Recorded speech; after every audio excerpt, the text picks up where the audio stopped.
முத்துக்குமாரை நான் ஒரு சாதாரண உதவி இயக்குனராக பார்த்துருக்கிறேன். ஒரு டிவிஎஸ் 50ல் கோடம்பாக்கம், வடபழனி, சாலிகிராமம் ஏரியாவுக்குள்ள சந்து பந்துக்குள்ள டீ கடைகள் நின்று டீ குடிச்சிக்கிட்டு சிந்திச்சுக்கிட்டு இருந்த முத்துக்குமாரை பார்த்துருக்கிறேன்.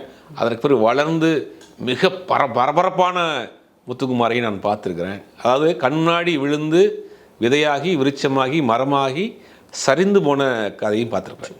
அது முத்துக்குமாரோடைய எல்லா ஸ்டேஜையும் நான் பார்த்துருக்கேன். அந்த மாதிரியான ஒரு மிக வீரியமான ஒரு சினிமா தாகம் உள்ள ஒரு நபர். உதவி இயக்குனராக பாலுபேந்திராட்ட ஒர்க் பண்ணுறாரு.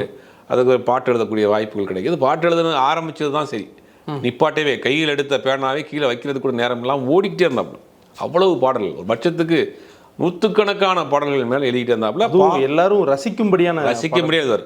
அதாவது சிலர் ஒரு பாடலை நீங்கள் டியூனை கொடுத்துட்டிங்கன்னா யோசித்து எழுதுறதுக்கு ஒரு ஃபார்மேட்டு. முத்துக்குமாரை பொறுத்த வரைக்கும் என்னென்னா, யோசிக்காமல் அப்படியே விழுகும் அருவி மாதிரி. அது ஏற்கனவே கண்ணதாசனை சொல்லுவாங்க. அவர் யோசிக்கவே மாட்டாருங்க, நீங்கள் என்ன சொன்னாலும் அந்த டியூன் போட்டு முடிக்கிறதுக்குமே பாட சொல்லி முடிச்சுட்டு போயிடுவார் அப்படின்னு. அந்த ஆற்றல் முத்துக்குமார்